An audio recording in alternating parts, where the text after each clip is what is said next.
Wagner conseguiu um tempinho na agenda dele pra gente. É com muito prazer que a gente está recebendo ele, viu? A gente sabe que a agenda do conselho está muito atribulada e a agenda dele é muito atribulada. Ele é um professor requisitado da Universidade da Paraíba, viu, gente? De áudio, inclusive. Foi meu professor. Minha história com Wagner é de longa data. E a gente vai apresentar Wagner, que dispensa apresentações, certo, gente? Então vamos lá. Vocês vão ver que eu vou apresentar o currículo aqui de Wagner. Ele é graduado pela Universidade Católica de Pernambuco, especialista em audiologia, em fonoaudiologia do trabalho e linguagem pelo Conselho Federal de Fono, doutor em linguística pela Universidade Federal da Paraíba, professor adjunto 4 do Departamento de Fonoaudiologia da Universidade Federal da Paraíba e presidente do Conselho de Crefono a quarta região, nessa gestão de 2019 a 2022. Mas ele dispensa apresentações, né, Wagner? Então, hoje eu quero falar um pouquinho, né, vou perguntar algumas coisinhas para Wagner, sobre esse trajeto, que deve estar sendo bem complexo, né, para a questão do conselho, se adaptando a esse novo normal aí, diante dessa pandemia. O foco do nosso papo de audiologistas é sempre trazer audiologistas que se destacam, né, e principalmente diante dessa situação que a gente está passando agora, que a gente sabe que não é fácil.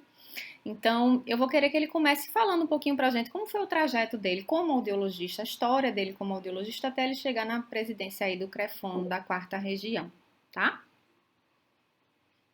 Dani, primeiro eu queria agradecer pelo convite, né, de poder conversar com você, conversar com os colegas fonoaudiólogos, né. É muito importante que a gente tenha esse contato próximo, né, o fonoaudiólogo saber que o conselho está perto e que está fazendo o possível para se reinventar nesse período e fazer o que for melhor, né, para a nossa categoria.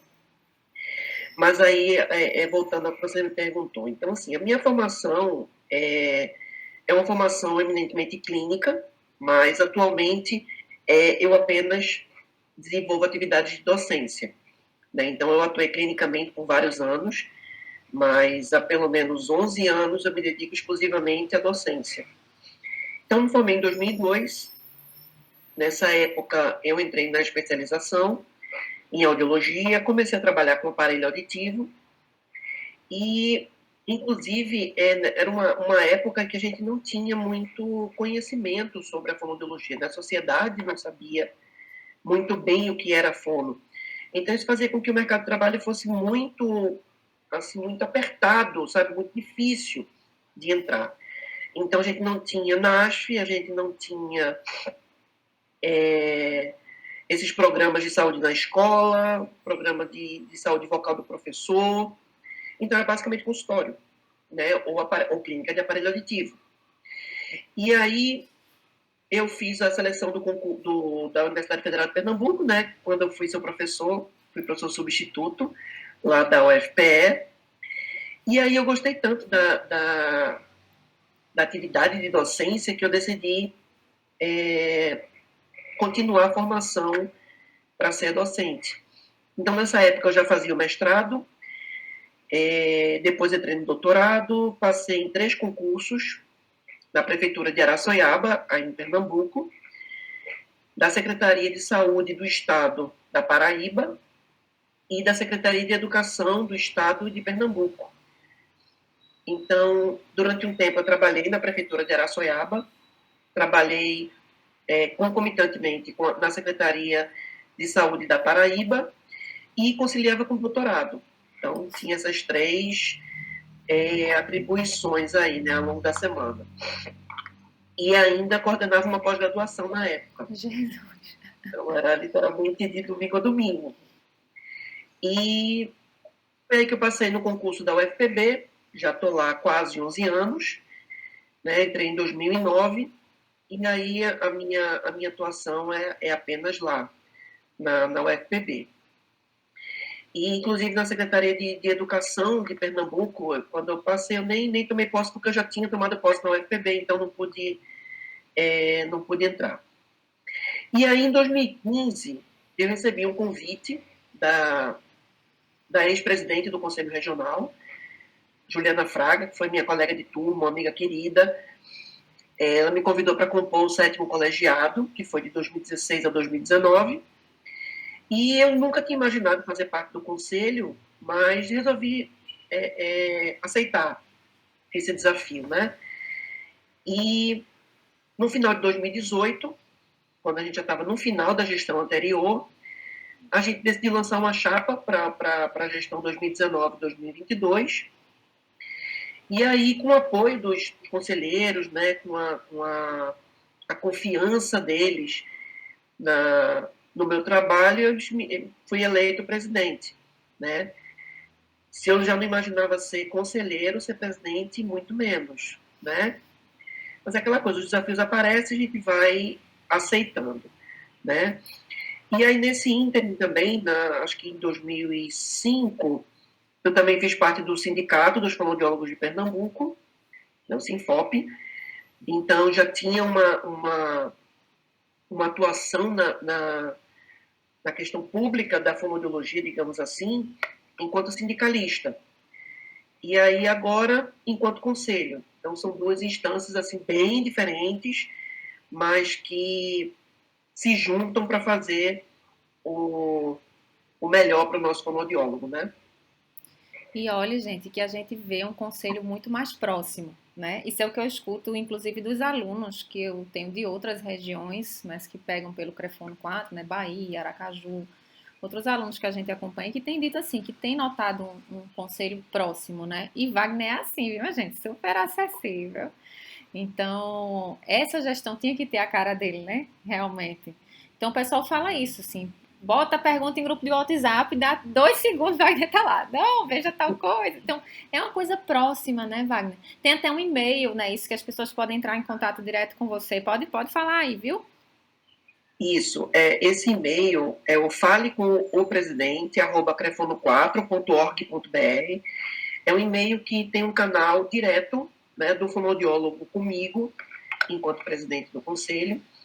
E lá nesse e-mail, assim, vocês podem mandar qualquer tipo de mensagem, seja de dúvida, seja de reclamação, seja de elogio, crítica, o que for. Então, quando é questão de orientação, eu geralmente oriento naquilo que eu posso, naquilo que eu sei, né, do conselho, mas tem algumas questões que são bem técnicas, do tipo, eu revalidei a minha cédula há 4 anos, precisava revalidar no ano que vem, mas eu perdi agora. Eu posso revalidar agora ou só no que vem? Isso é uma coisa muito técnica do pessoal do administrativo, então eu encaminho a demanda para um setor específico. Mas quando é uma dúvida mais simples, de que eu saiba responder, eu mesmo respondo. Ou faço esses encaminhamentos internos, né, do e-mail do Fale com o Presidente para o setor específico. E aí uma coisa também, né, Dani, que você mencionou, é esse fato de eu estar mais próximo dos fonoaudiólogos. Isso foi uma solicitação minha. Inclusive, quando a gente começou essa gestão, eu disse né, na primeira reunião que a gente teve, que a gente queria fazer uma gestão mais próxima do fonoaudiólogo, né?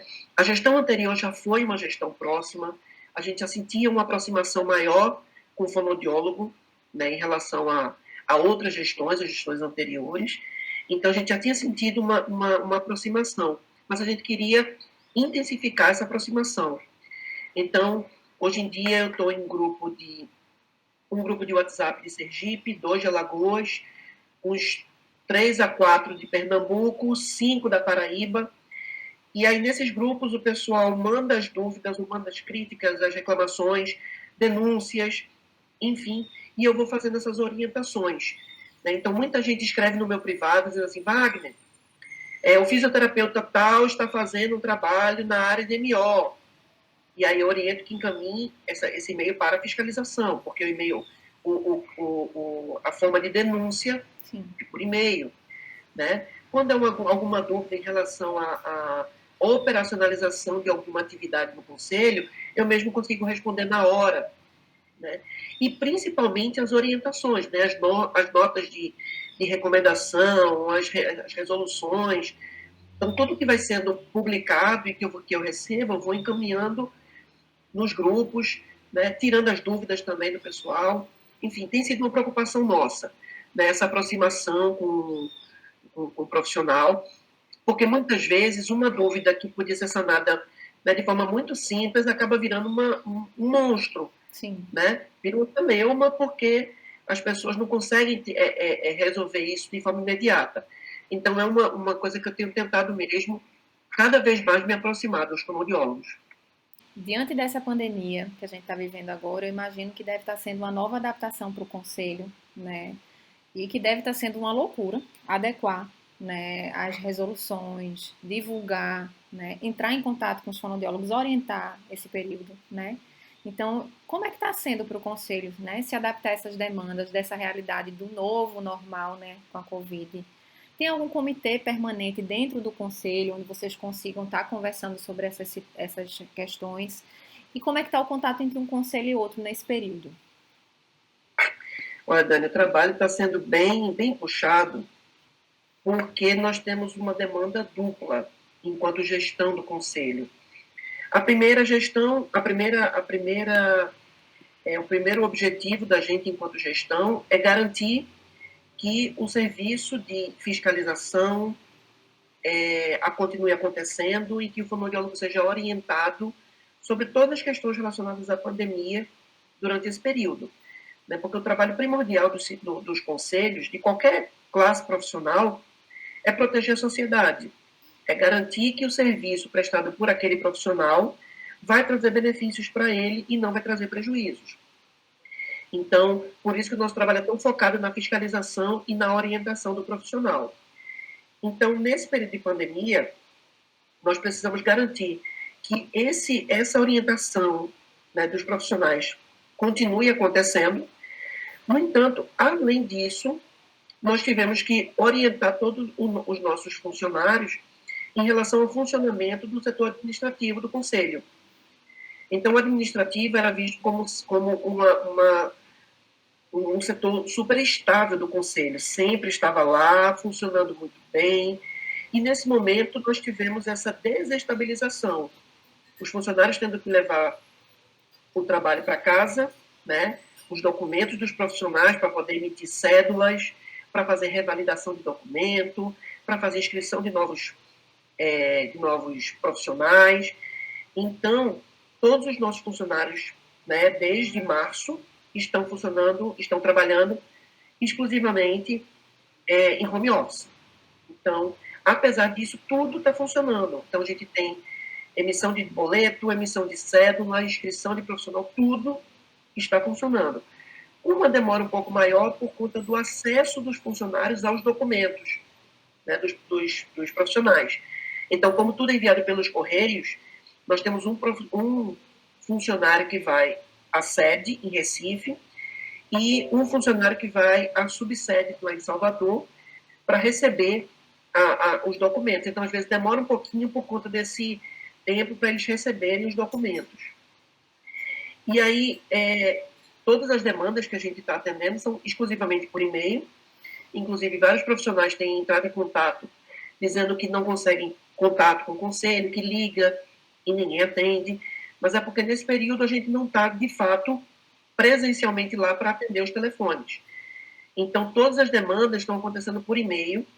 Inclusive, em uma das notas de recomendação, na nota número 2, nós colocamos todos os e-mails dos principais setores do Conselho, né, que são os setores em que os profissionais têm mais solicitações, que são o registro, a tesouraria e a fiscalização.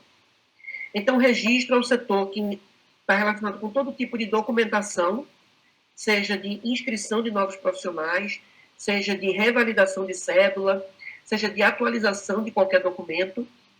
E aí, qualquer demanda nesse sentido pode ser enviada por e-mail registro@crefono4.org.br. Já quando é uma demanda relacionada com questões financeiras, né, principalmente emissão de boletos, atualização de boleto, o e-mail é tesouraria@crefono4.org.br. E se o profissional quer fazer algum tipo de denúncia ou alguma solicitação de orientação, o e-mail é fiscalização@crefono4.org.br. Na subsede lá de Salvador, nós temos e-mails específicos, mas enviando e-mail para algum desses e-mails, a demanda vai chegar lá e esse profissional vai receber a orientação.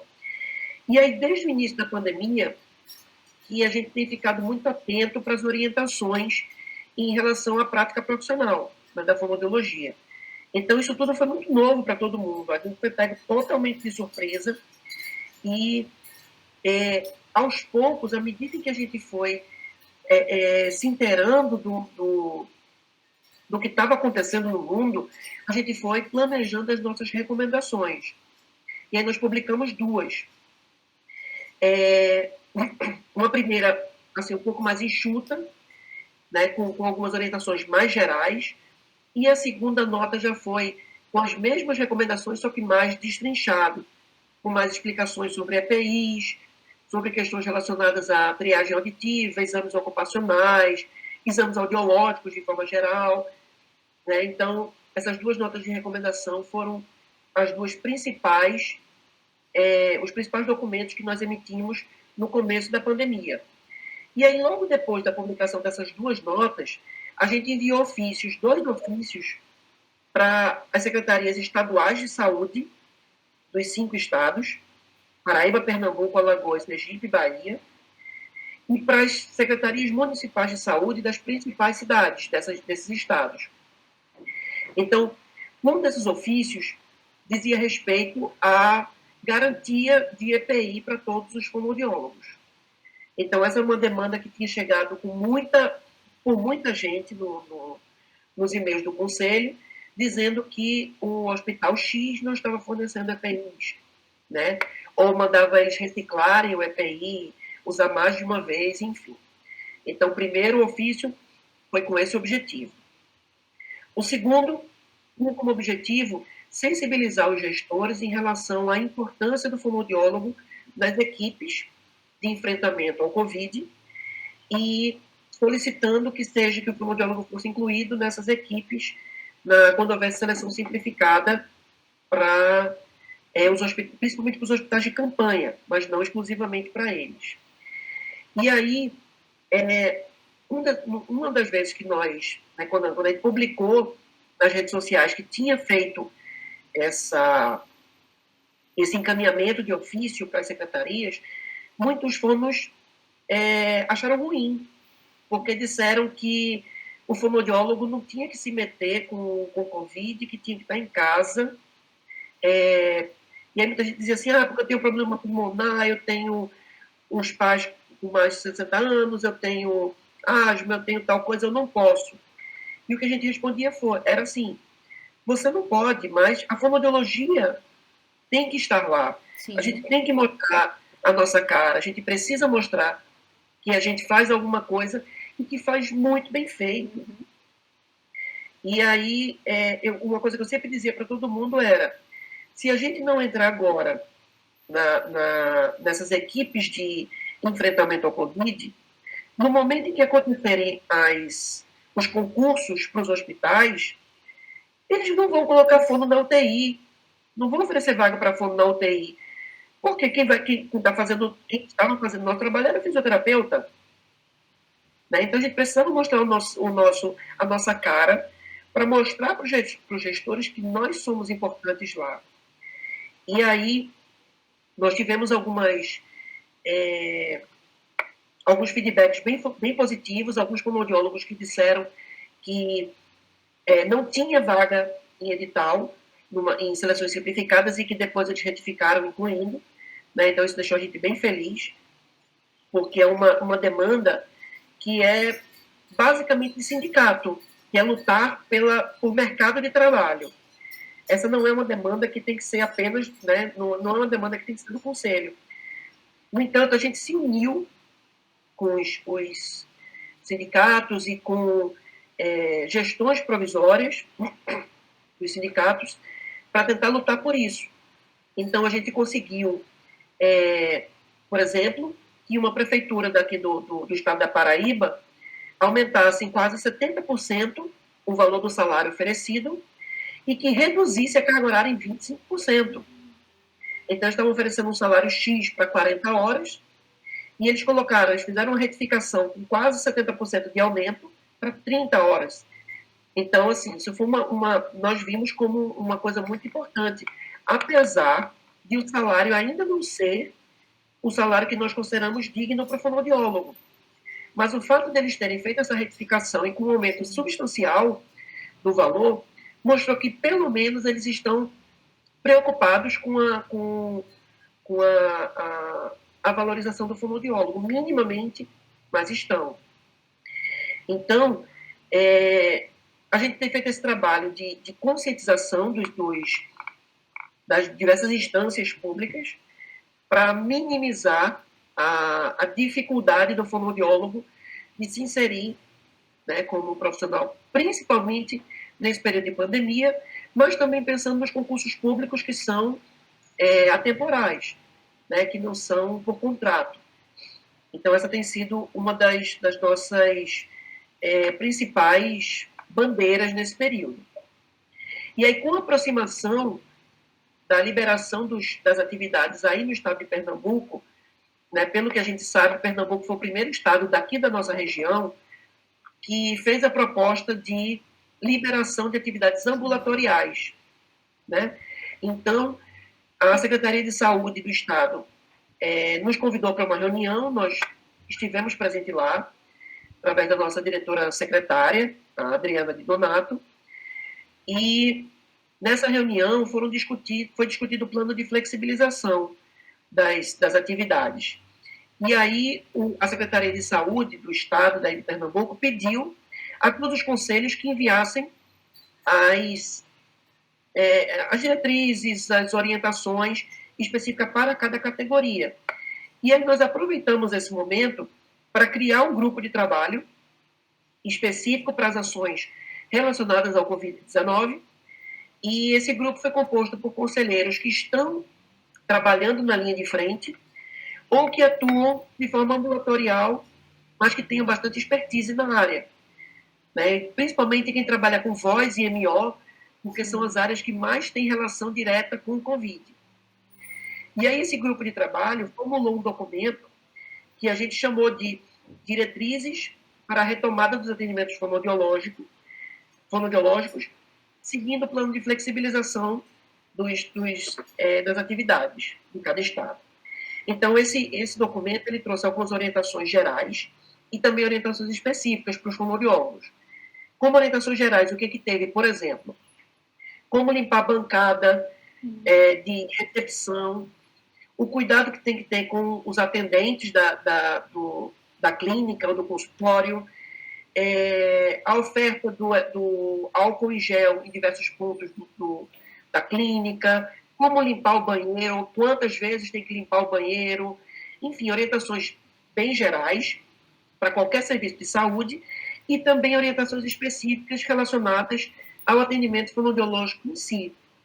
E esse documento ficou tão legal, né, ficou tão bem assim, completo, pelo menos até agora, né, porque cada dia tem uma novidade, mas ele ficou tão legal que a gente disponibilizou para todos os fonoaudiólogos.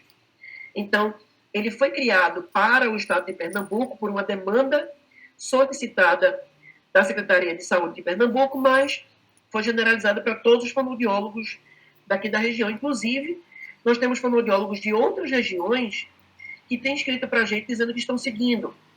Porque, na verdade, as orientações elas servem para qualquer pessoa, né? E aí, Dani, finalizando a pergunta, você perguntou sobre o contato com os conselhos das outras regiões, né? Então, basicamente, o contato que a gente tem feito tem sido por telefone ou por e-mail. Então, entre os conselheiros ou entre os presidentes, a gente tem usado muito o WhatsApp, tem conversado muito por telefone, né? Um liga para o outro, porque até algumas realidades de um conselho servem para outro, né? A gente, quando elaborou esse documento, o pessoal de outro conselho me ligou e disse assim, Wagner, a gente pode usar ele como base para o nosso? Claro, fica à vontade, porque o que importa é que o fonoaudiólogo seja orientado, seja daqui, seja de Goiânia, de Aracaju, de Porto Alegre, enfim. Então, a gente precisa fortalecer a fonoaudiologia e a segurança do profissional e do paciente. E aí, quando se trata de alguma questão relacionada ao administrativo, normalmente o contato é feito por e-mail. Então, quando acontece uma transferência de um profissional, por exemplo, do Mato Grosso para cá, então a gente precisa entrar em contato com o conselho de lá para pedir documentação, tudo mais. Então, isso tudo acontece por e-mail. E uma coisa que tem acontecido muito, principalmente nesse período em que aumentou muito a quantidade de lives, são as denúncias em relação ao ensino de técnicas fonoaudiológicas no ambiente virtual. Né? Então, a gente tem visto muitas lives em que as pessoas, muitas vezes com intenções boas, né, de orientar a população e tudo mais, acabam ensinando técnicas fonoaudiológicas, e isso não pode. Então, cuidado adicional com isso. E por isso a gente tem recebido até algumas denúncias de outros regionais, quando algum profissional daqui da nossa região está oferecendo um curso dessa forma. Então, eles nos avisam, olha, tem um profissional de, sei lá, de João Pessoa que está oferecendo um curso X. Então, essas denúncias acabam circulando por e-mail. E os serviços de áudio, vamos puxar a sardinha para a gente agora, né? A gente sabe que saiu uma resolução, né, específica para áudio, sobre a questão de envelopar as cabines, os equipamentos, né? No início o pessoal estava muito apreensivo porque dentro de áudio foram mantidos os serviços de triagem auditiva neonatal e ocupacional, né? Mesmo antes de saírem algumas resoluções. E eu sei que para vocês foi deve ter sido uma loucura, porque eles tiveram que se adaptar, né? Fazer as resoluções rapidamente e enquanto as coisas estavam acontecendo, né? Não deu nem aquele tempo de dizer vamos parar, vamos pensar, não. As coisas já estavam acontecendo porque ainda tiveram serviços que tiveram que ser mantidos, né? Como a gente está falando agora. Então, especificamente para áudio, né? Como é que ficou essa questão? A gente sabe que tem uma resolução lá, né? Falando sobre o envelopamento, sobre a questão dos equipamentos. Como é que ficou mais ou menos isso aí para a gente de áudio? Pois é, Dani. A grande polêmica no início da pandemia em relação à fonoaudiologia foi exatamente essa possibilidade de manter ou não os atendimentos da fonoaudiologia. Então, todo mundo escrevia para a gente perguntando, o conselho permite, isso pode, isso não pode. Então, a gente foi totalmente pego de surpresa, como literalmente o mundo inteiro, né? E aí a gente fez uma força-tarefa para compreender tudo aquilo que estava acontecendo e, a partir daí, poder formular essas recomendações, essas orientações e orientar adequadamente, né, os nossos fonoaudiólogos. Como a gente diz, é como se a gente estivesse trocando pneu com o carro andando. Então, a gente estava estudando todas as normativas que já existiam, estudando a própria forma de contaminação, que no começo só se falava das gotículas, sim, depois começou a se falar dos aerosóis. Então, houve uma mudança também nessa forma de se proteger. E a gente não teve muito tempo para intervir, como você falou, né? Assim, a gente caiu de paraquedas numa situação totalmente atípica e, a partir daí, a gente começou a tomar as medidas de orientação que são recomendadas não só pelo Conselho Regional, como pelo Conselho Federal e também pelas várias sociedades científicas. E aí a gente começou a fazer essas normas de recomendação. Então, a primeira nota ela foi bem polêmica, né? Eu acho que muito também por conta da ansiedade dos fonoaudiólogos, eles estavam extremamente nervosos com essa situação que estava dominando o mundo, né? Inclusive, a gente também estava bem ansioso e, às vezes, a gente queria fazer uma coisa muito rápida, mas, ao mesmo tempo, tinha que ter segurança, então atrasava um pouquinho. E aí, uma das recomendações que a gente publicou dizia respeito à suspensão, né? A gente recomendava que fossem suspensos todos os atendimentos que não incorressem em risco de broncoaspirar, desnutrir o paciente ou desidratar. Ou seja, basicamente era, se for disfagia, mantém. Se não for, suspende. E aí muitos fonos não entenderam que isso se tratava de uma recomendação, né? Não era uma obrigação. Então, tinham fonoaudiólogos que queriam manter, por exemplo, eu trabalho com linguagem e eu quero continuar atendendo. Então, tinha fonoaudiólogos que escreviam para a gente dizendo que era um absurdo que o conselho tivesse proibindo os atendimentos. Outros fonoaudiólogos que não queriam atender diziam que era um absurdo que a gente não estivesse proibindo, que a gente deveria dizer claramente que todos os atendimentos têm que ser suspensos. Só que a gente também levou em consideração que o fonoaudiólogo ele tem que ter autonomia para definir, né, quando ele pode manter os atendimentos ou não.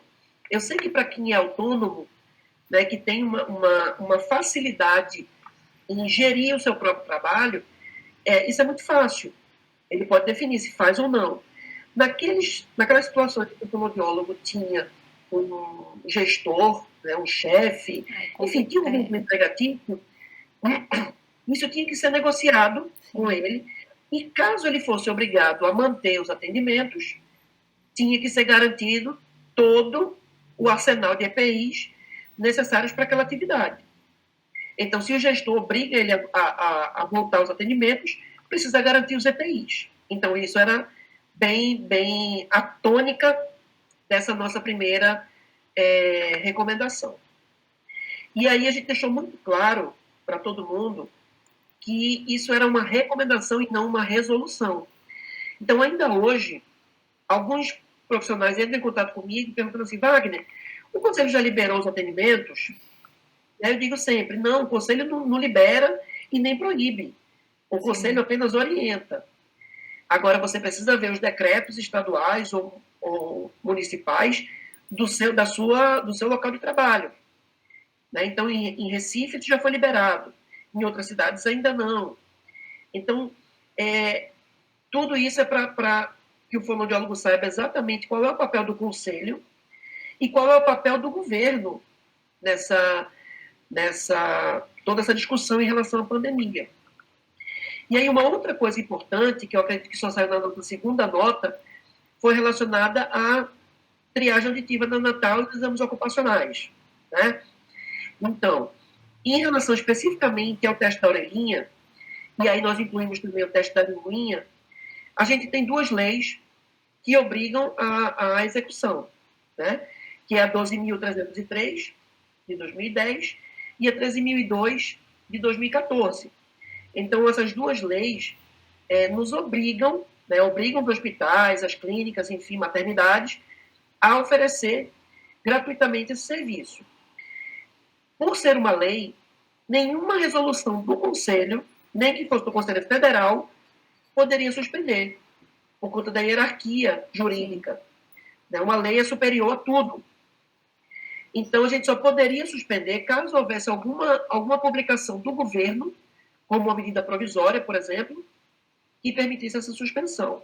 Então, como isso não aconteceu, tanto o teste da orelhinha quanto da linguinha foram considerados serviços essenciais ao longo de toda a pandemia.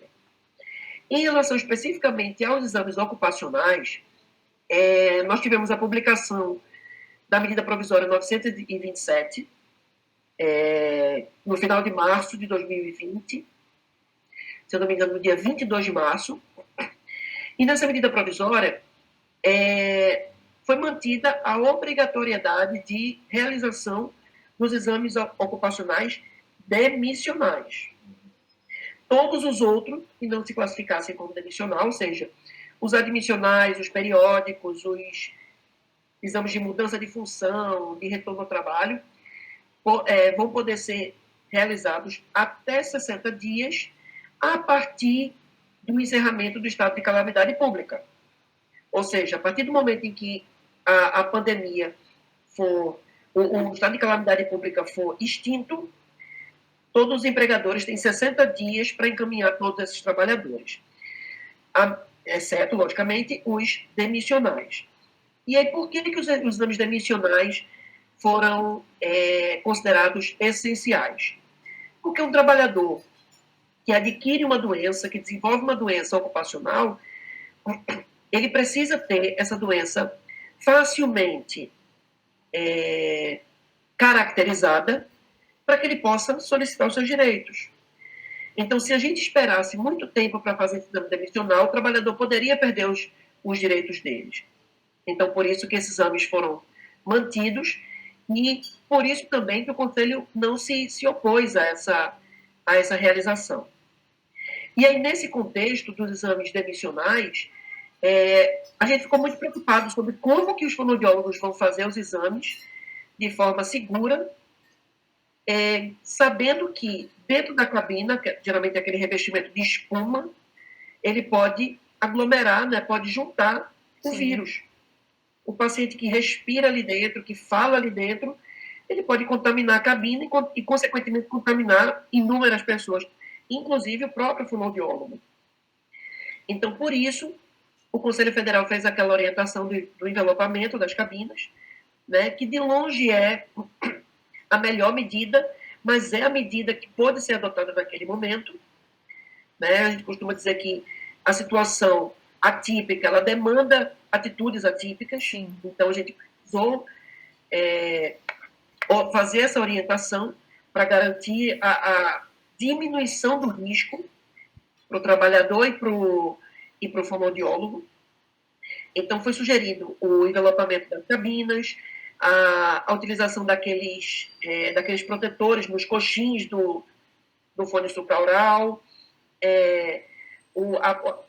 a classificação de mouse, teclados, CPU, do próprio audiômetro, né, enfim, para que pudesse ser higienizado com álcool 70%, sem danificar o equipamento, otoscópio, enfim. Então, o Conselho Federal adotou algumas medidas para minimizar esse risco.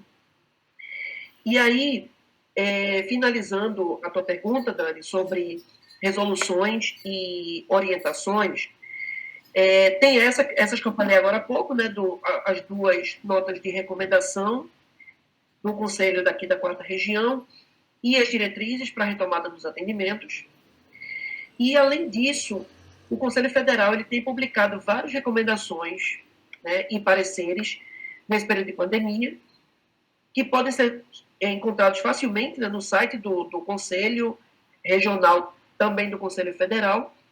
E a gente também tem divulgado vários documentos, pareceres, recomendações de sociedades científicas. Então, a gente tem a Sociedade Brasileira de Fono, a Academia Brasileira de Áudio, a Abramo, que é da motricidade orofacial, a AMIB, que é a Associação de Medicina Intensiva Brasileira, né? Inclusive, a AMIB publicou um parecer do Departamento de Fonoaudiologia da AMIB sobre as orientações para o fonoaudiólogo que trabalha em UTI. E esse parecer foi tão bom que a gente colocou ele dentro da nossa nota de recomendação.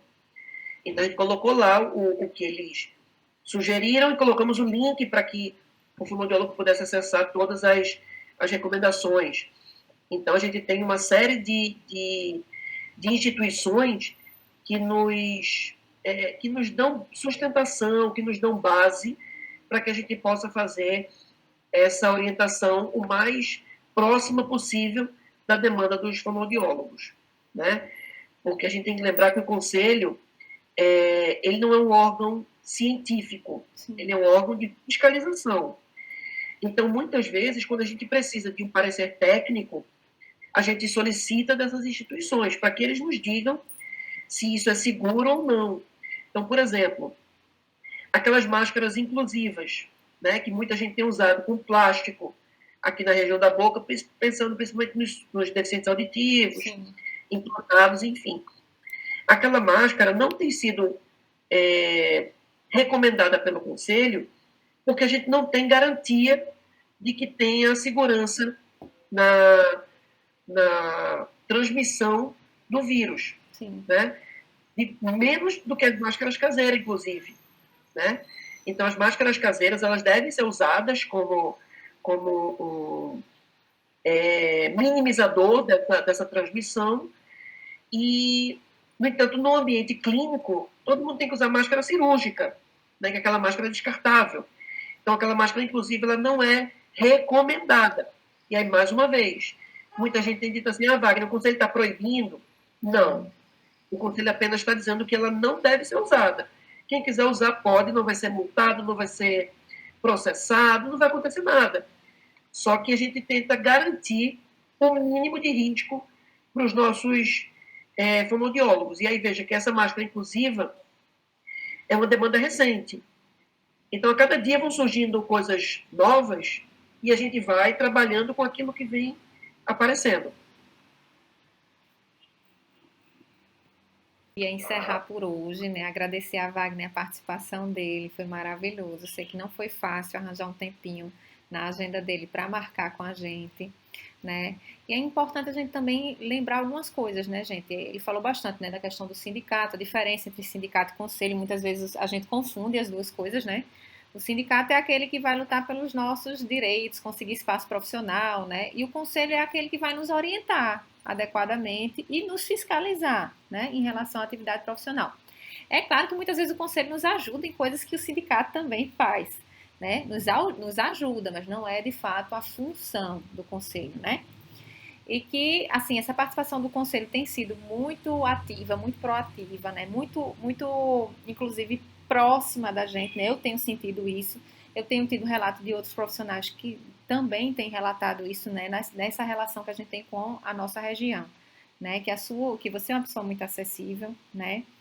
E até a gente, em off aqui, gente, a gente já estava comentando algumas coisas em relação a que muitas vezes o pessoal vem procurar a gente, por exemplo, aqui na empresa, né, para supervisão, porque não se sente seguro, ou porque pegou um equipamento novo que não sabe usar, vai incluir um exame na rotina que não fazia antes, né? E acaba pedindo uma supervisão para se sentir mais seguro. E que isso, na verdade, não é, né? A pessoa fica assim, meu Deus, eu sou um audiologista de tantos anos, né? Já tenho, sei lá, 15, 20 anos de carreira, aí vou fazer estado estável, nunca fiz na minha vida. Aí quero uma supervisão, comprei um equipamento, vou querer uma supervisão. E se sente mal. Eu disse, não, gente, a questão não é essa, né? A questão é a gente não ter medo de se aperfeiçoar. Tanto é que o nome é aperfeiçoar. Você já está bom, você está ficando melhor, né?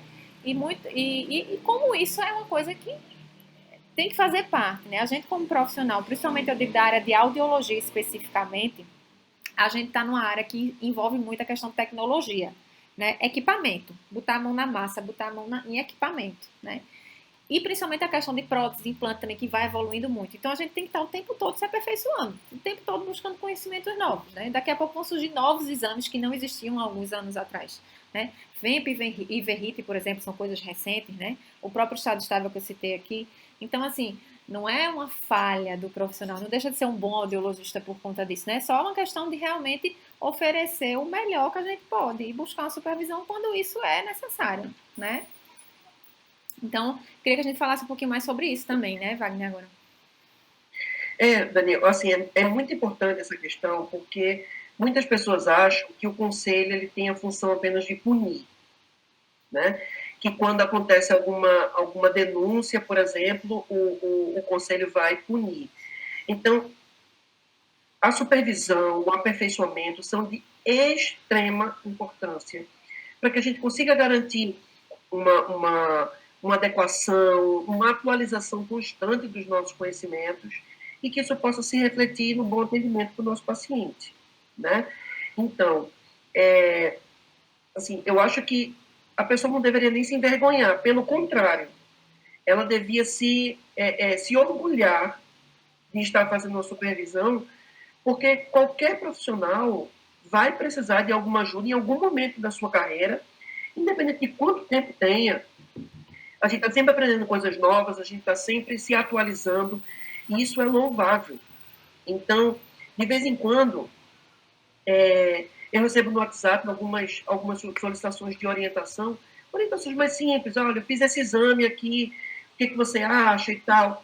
Então, eu sempre dou alguma sugestão do que poderia ser feito, do que ele poderia mudar na hora do exame.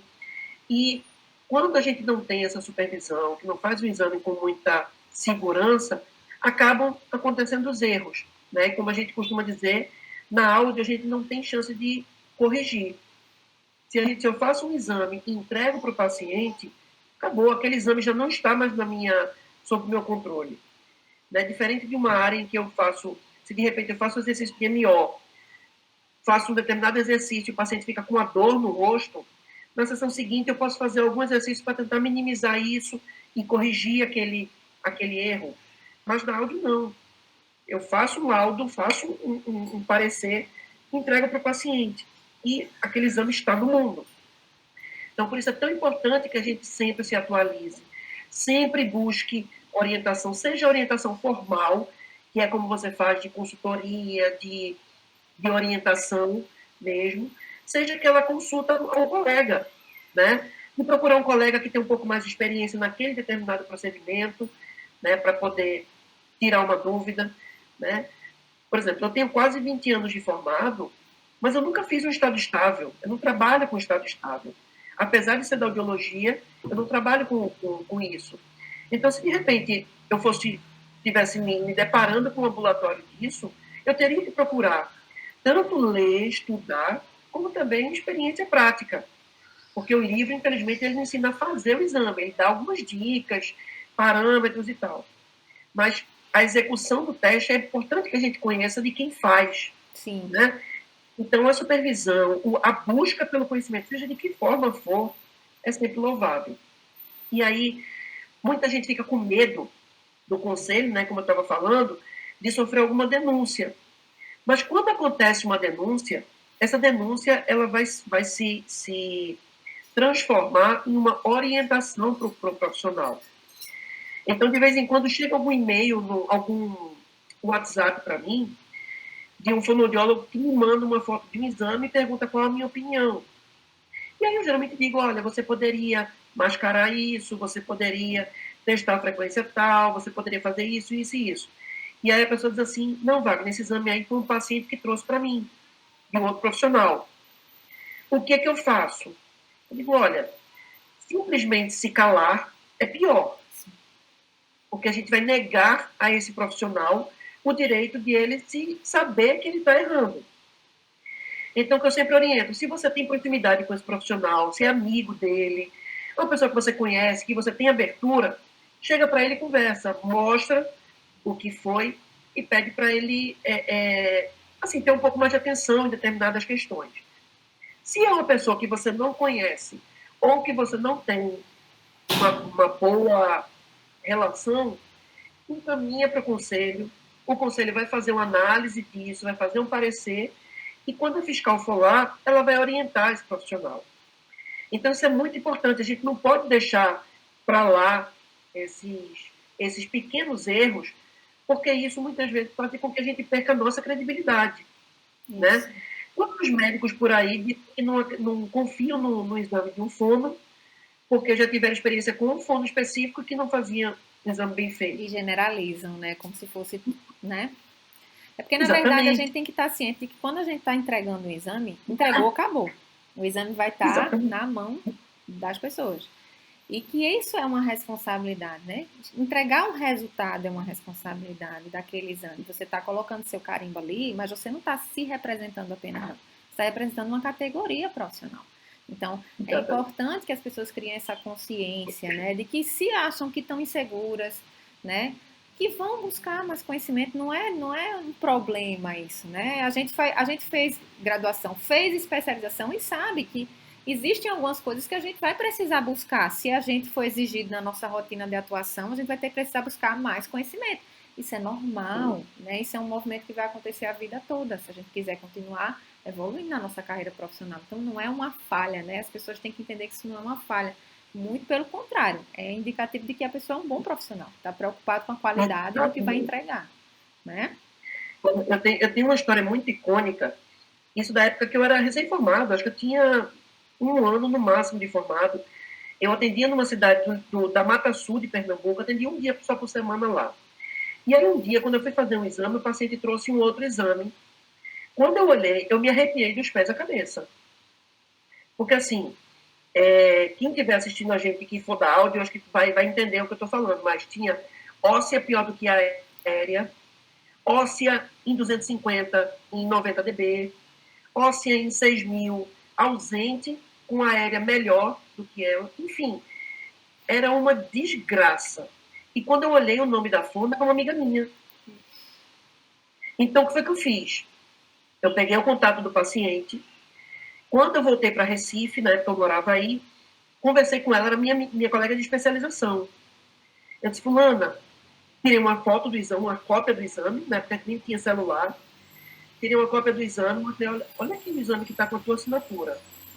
Ela disse, Wagner, pelo amor de Deus, eu deixo um monte de folha de audiometria assinada. Ai, meu No Deus. consultório. Vê, que perigo. Ela trabalhava numa empresa de aparelho auditivo. E aí disse que o dono da empresa, para não perder o paciente, fez o exame. Ai, meu Deus, que horror, coitada. E ela não sabia que ele fazia isso. Ela deixava lá por uma questão de praticidade. Sim.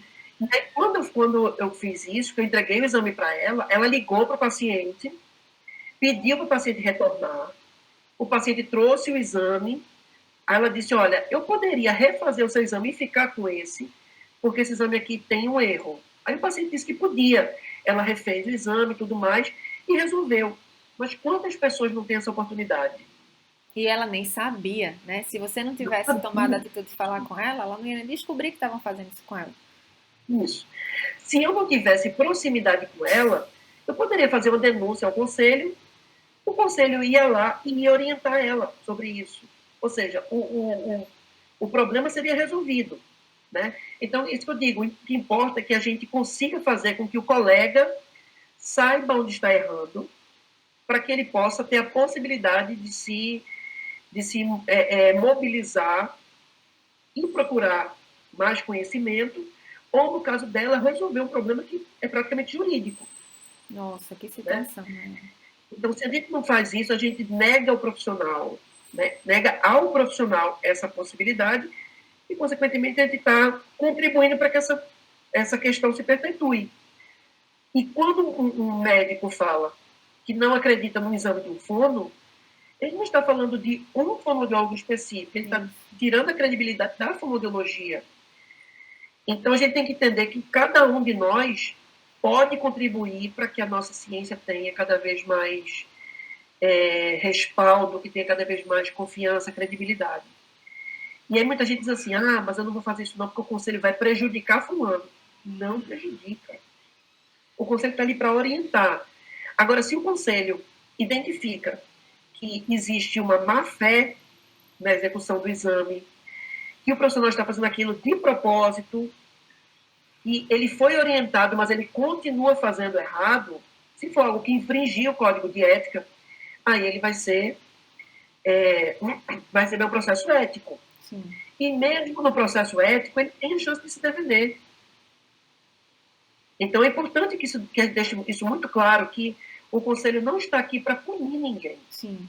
É prioritariamente para orientar. E quando ele diz assim, mas o Conselho vai me fiscalizar. A fiscalização é exatamente para identificar questões que podem ser melhoradas e que possam ser suscetíveis de orientação. Isso, exatamente. Né? E encarar isso e como assim, um processo natural, né, Wagner? É normal. O pessoal faz assim, eu abri meu serviço, chegou o fiscal do conselho. É um processo normal. O pessoal relaciona muito com a vigilância sanitária, porque eles dizem que a vigilância sanitária é muito rigorosa e que exige 1000 coisas e tal no consultório. O conselho não é. Ele vai exigir aquilo que está dentro das prerrogativas do conselho. Exatamente. Então, eu queria encerrar, viu, por hoje, oficialmente. Agradecer a sua participação. Foi ótimo, viu, Wagner? Sua disponibilidade, como sempre. Espero que possamos conversar outras vezes, tá? No dia, a gente vai... Essa entrevista é gravada, como a gente já tinha conversado antes, né? A gente geralmente libera dia de sábado às 8 da noite. A gente vai liberar ela ao vivo, né? E a gente vai estar lá no chat. Possivelmente vamos tentar contar com a participação de Wagner também na data, para ele estar lá no chat junto com a gente, respondendo às demandas de quem estiver lá ao vivo assistindo, tá certo, gente? Também alguns endereços que Wagner divulgou aqui durante a entrevista dele, a gente vai procurar colocar disponibilizados aí na tela e no dia também via chat para vocês, tá bom? Muito obrigada, viu, Wagner? Dani, queria te agradecer pelo convite. Estou muito feliz de poder interagir aqui com você, com tantos colegas, né, que vão nos assistir. E só lembrar que o e-mail de contato direto comigo no Conselho é o falecomopresidente@crefono4.org.br. Nesse e-mail vocês podem encaminhar dúvidas, sugestões, críticas, o que vocês quiserem, né?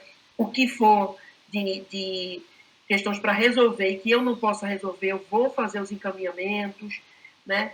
Tudo isso é com a intenção de diminuir a distância entre o fonoaudiólogo e o conselho, né? Fazer com que todo mundo perceba que eu sou apenas uma figura de representação, que eu não sou mais do que ninguém, eu não sou um fonoaudiólogo melhor do que ninguém e não estou acima de ninguém, né? Apenas nesse momento estou gerindo o conselho junto com os outros membros da diretoria, mas que isso não faz da gente melhores do que ninguém, né?